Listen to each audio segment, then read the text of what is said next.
2019 Mountain 2 GSL Season 3 Codex Reversal. Welcome back. We just had Parting 2.0 special. Very nice series, though, I would say, overall. Both went to very long, interesting macro games with various amounts of mech units from Special. And now, because this is the season of Reversal, we get to play that game all over again. No, we're moving on. We can't be totally thematically correct, even though I'm going to really hammer that home over the course of this broadcast. This is aLive, and I think he's by far kind of the underdog of this group. Kind of used to be this perennial round of 16 kind of player. You know, he's had some good super tournaments in the past, but I think specifically 2018, even the early part of 2019 now, maybe not really his year. Yeah, I definitely agree with you on that one. The last couple of years haven't been his year, unfortunately. He doesn't look as strong as he did once upon a time. And I say it with a heavy heart, kind of goes for Rogue as well right now. Rogue needs to do better this season. Or he's not going to BlizzCon. And this guy he has been the top 3 Zerg in the world forever, but like right now, I wouldn't put up a strong argument that he's top 3.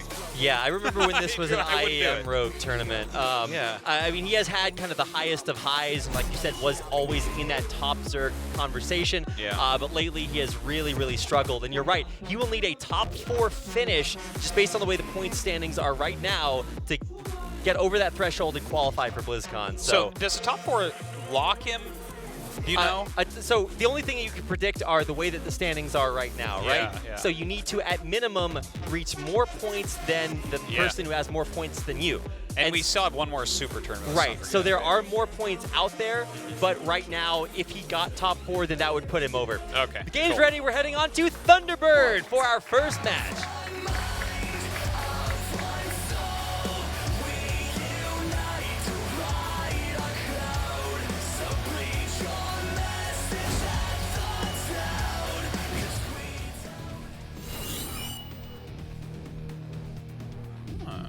It's not 39-39. They ruined our synergy, Artosis. But we're counting Africa S2 aLive. And now he has a team anymore, so I can't say any of those like stupid things that end in aLive. Yeah. I'll never make it into the YouTube highlight videos now. Well, maybe won't. Maybe this guy won't either. Well, maybe he will. I don't know. I really want to see. I always hate seeing those like legendary players kind of start to, fall off and dwindle away. And I definitely think that, at least from kind of watching Rogue recently in online tournaments, his results have been actually fantastic. But when it comes to offline, which is obviously GSL and tournaments where you have to really prepare ahead of time, I don't know. Maybe this is aLive's chance to kind of reclaim his glory. But they're both fighting kind of for that same thing. Yeah. I agree with that. Now, this is a very aggressive opening by Rogue. Like, this is like a 13-12 basically. So let's see what he wants to do with it. I mean, it might be just so simple as send your Zerglings across the map, get that cancel, maybe break the wall as well, because I mean, a lot of live fans out there, but I'm sure that somewhere downstairs, No Regret is wiggling right now, because this is one of his builds where you break through the reactor and stuff. It's like he has told me, and I think most of the world, all about all the various ways you can destroy good players with this build. Yeah, and you mentioned breaking through the reactor. I mean, Thunderbird is one of our kind of wackier maps where there are a lot of different, pathways that you would not necessarily traditionally be able to travel, especially if you want to mine those out, bring in some drones. There's a lot of crazy stuff you can do, and certainly this is one of them. But especially with this Reaper getting out here, let's see how many Zerglings he's going to be able to notice. Well, he's keeping them over there, and now all these things get to go for the counter. So let's see what the reaction is. I think that this is probably a canceled CC, right? I mean, it's yeah, there it is. Yeah, there's no other way to do it. And notice how he cancels his add-on and then floats this immediately. That was a really great move by aLive. Yeah, you never want to have that moment where you have to spam rebuild the add-on and it keeps getting taken down. You have to block. It's just total tragedy. But now he's able to re-wall because of that cancel. Okay, so, now you don't have an add-on. You just restarted your command center. It's kind of a tough spot for aLive, but let's not forget, a lot of the economy was thrown away by Rogue to do this. Certainly. And even though he is droning behind this, he's not like completely like hard committing to this. Who do you think was like more set behind there? Because for aLive, everything is just going to be way later. But I mean, maybe Rogue realizes there's the pressure is off, so he can just re-drone. Yeah, he's certainly going to be able to re-drone, and let's not forget he kind of has some map control. You're kind of forcing the Reaper to be back. Right. Your opponent's playing a little bit in the dark. They have to play slightly defensively. But I feel like aLive reacted. Wow, that was really nice. But I feel like overall, aLive reacted basically perfectly. He did not screw around with the command center. He did not screw around with spam rebuilding tech labs to hold, right? That's what you see a lot of the times against this build.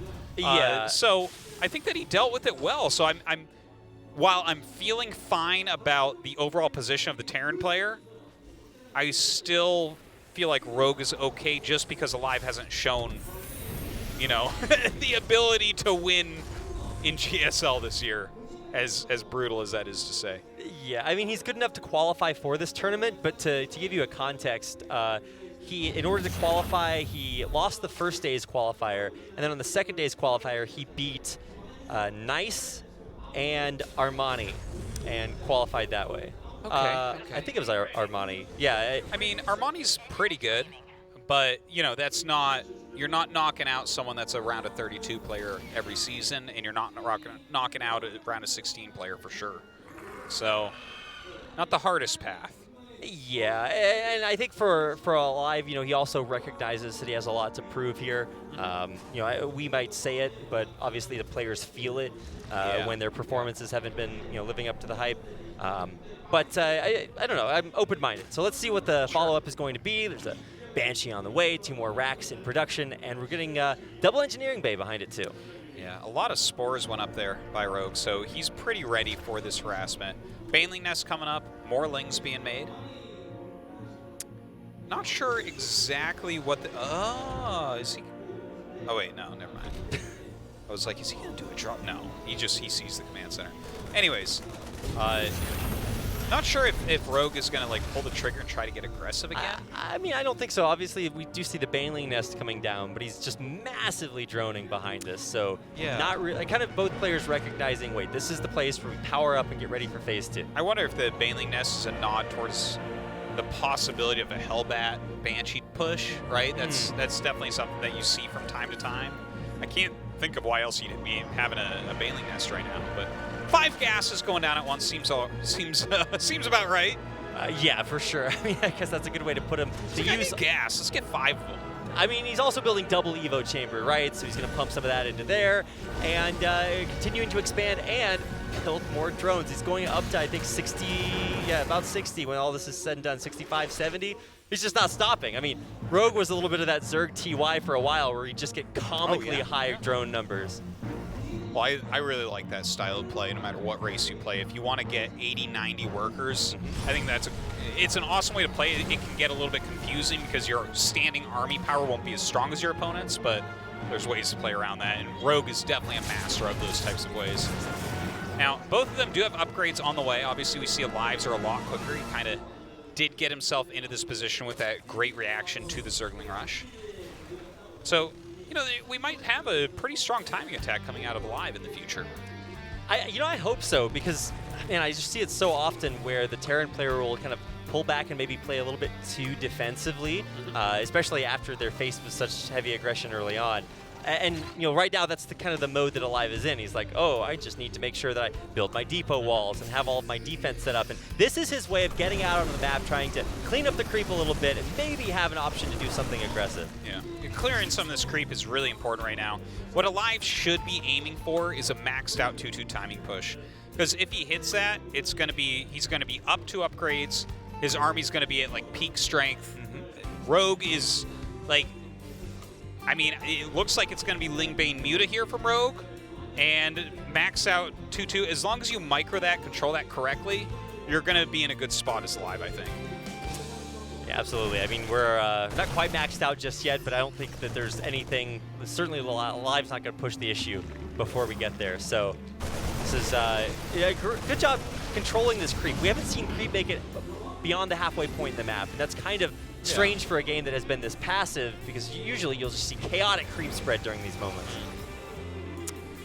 Well, keeping that back is so important, like we mentioned before. Now, there's a second factory on the way, which is kind of interesting. Yeah. I think he'll probably switch into mines, but right now he has produced tanks mostly.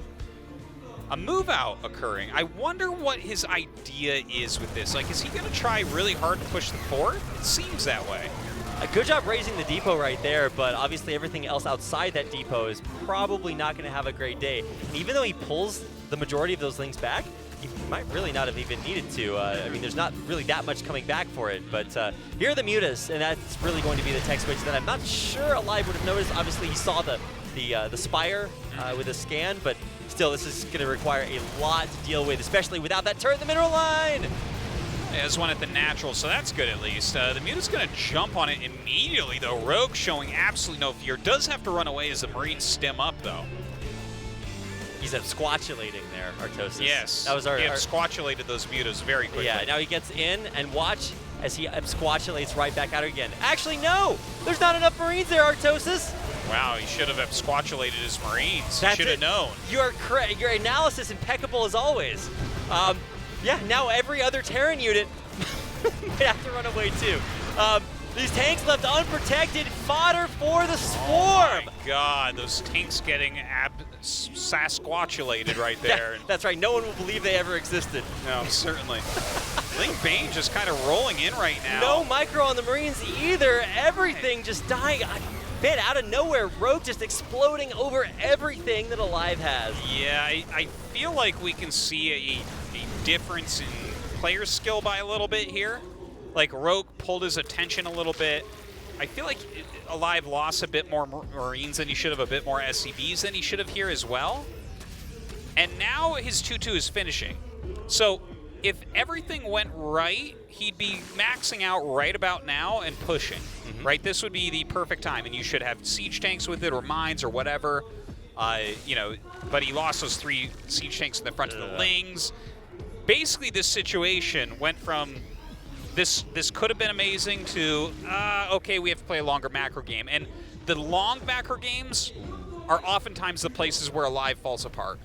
Yeah, it's clear that he understands how to navigate maybe the early and mid game, but right, when it comes to these later game situations, I don't think historically he's shown a lot of strength there. So yeah, some Baneling landmines laid, changelings out there getting scouting. I mean, Rogue seems to really be taking charge of this game. He's gotten pretty much all of the bases on his side of the map. He's just now expanding to his 1, 2, 3, 4, 5, 6.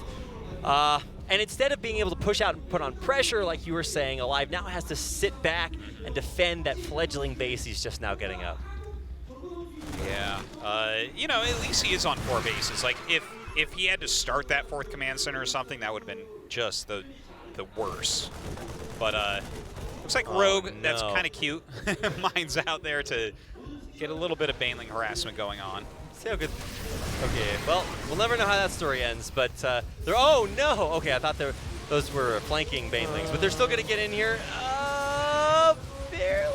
Oh my. Oh my God! 10 SCVs cry out, and we're suddenly silenced. 15 in the end, and there's more.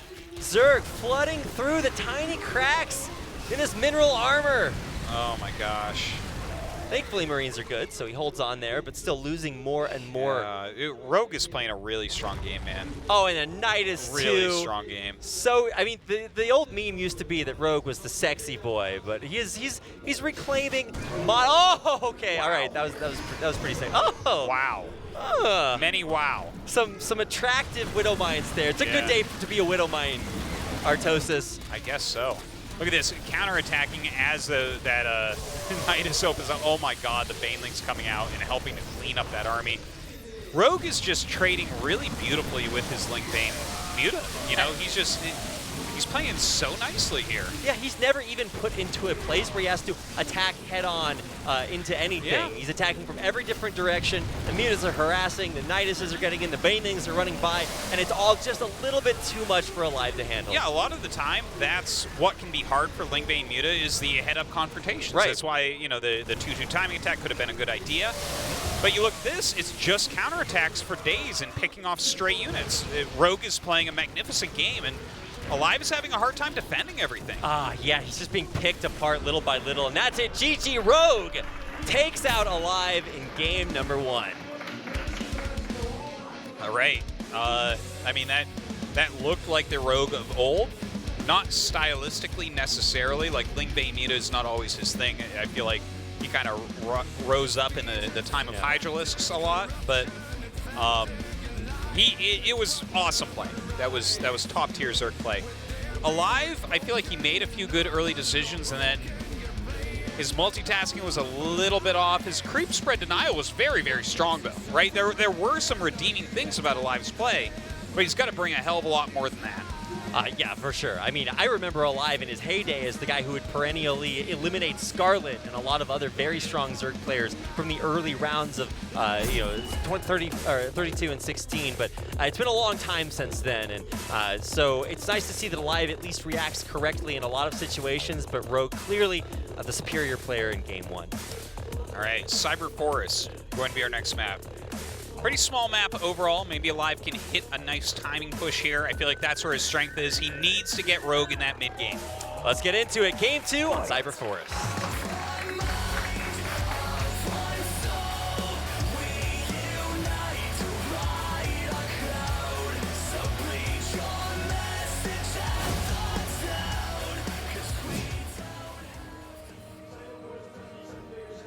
This is Cyber Forest, and our first player is Africa S2, aLive.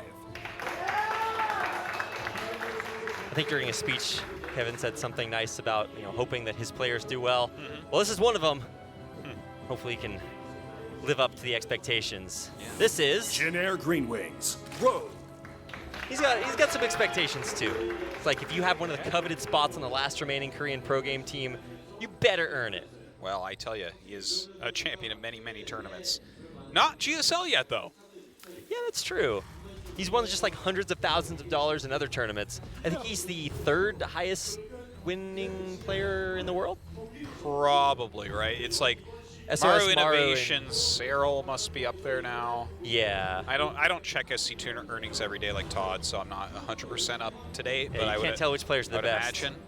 Well, we're pretty sure that Rogue has been an incredible player at many points in his career, but yeah. It's time to get back to the top, just like our excellent fanalist has said. Fanalist? Yeah, a fan who's an analyst. Okay. Yes. That's what the sign said earlier. But gotcha. yeah, I always pretend like all the signs are written in Korean. Oh, I just don't even. I'm normally, the thing is, we have 2 screens. One is always in game. If there's one thing I bring to the GSL, it's fan interaction, Artosis. That's what they're always saying about you. If it's not me in the crowd with a fan sign, it's somebody else. So gotta put some respect on that name. Well, either way, this time maybe aLive will get a chance to build his add-on. It certainly looks that way. Yeah. Nothing cheeky coming out of Rogue this game. So aLive going to be able to do as he has practiced. I'm hoping that we can see him hit something very sharp. aLive is a player that wants some micro smallish to medium-ish amounts of units. He wants to hit timing attacks, very sharp ones. He wants to get some multi-pronged harassment going at that time. But like we were talking about, if it gets in those later games, which is actually where Rogue is very strong, that's aLive's weakness versus another Zerg's strength. Yeah. So that is absolutely not the territory he wants to go into. Definitely again. A mismatch. Yeah, for a long time, I think late 2016, when aLive was really putting up some big numbers, he would always do this like double medevac push that came out just so fast, so powerful, and a lot of Zergs were just unprepared for it. He got a lot of mileage off of that. But I think subsequently, especially with a lot of the map changes, not quite on par, especially if you have your tempo thrown off like Rogue is kind of able to do. But this time, we're going according to schedule. We're playing an honorable macro game for now. That's what we want, honorable macro games. So the starport coming up, making Hellions at the moment, everything looking very normal.